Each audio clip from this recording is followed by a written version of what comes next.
Voici la minute du bonheur. Et aujourd'hui, le régime du bonheur. Voyez un monsieur qui a une maladie de foie.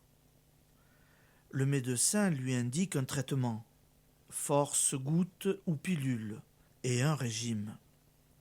Le monsieur évite pendant quelque temps graisse, alcool, œufs, bref, tout ce qu'on interdit aux hépatiques. Mais il retombe dans l'abus des nourritures qui le tentent. Il prend ses médicaments, ce qui n'implique qu'un mince effort. Guérira-t-il? Il n'en prend pas le chemin.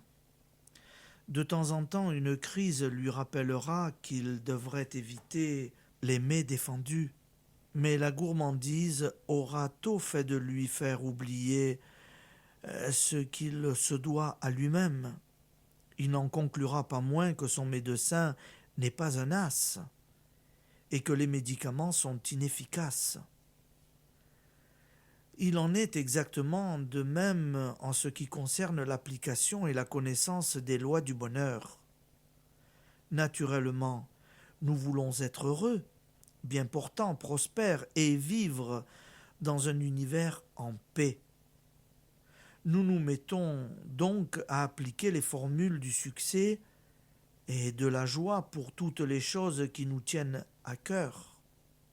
Mais le régime, mais la transformation de notre caractère, la négation constante de toute pensée de dénigrement ou de haine, le refus de la peur dans les petites circonstances de la vie comme dans les grandes, la pratique obstinée du pardon, de l'amour, de la générosité, de l'espérance. Il suffit d'un rien pour nous en faire dévier. Et pourtant, lorsque nous voulons obtenir une belle réalisation, la réussite d'un projet, la santé d'un être cher, notre propre santé, nous sommes étonnés de ne pas y parvenir.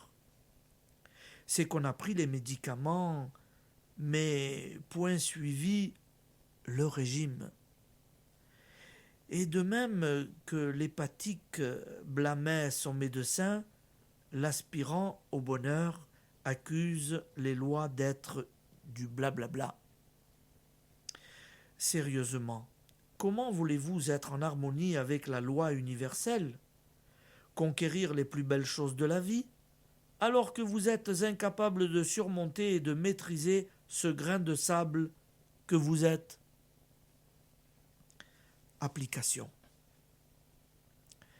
Lorsque vous fermez la bouche avant d'avoir prononcé la petite phrase dénigrante que vous alliez dire, vous travaillez efficacement à être prospère et bien portant. Lorsque vous refrénez un mouvement de colère ou d'inquiétude, vous agissez utilement pour votre bonheur et celui de tous. Voilà ce qui compte.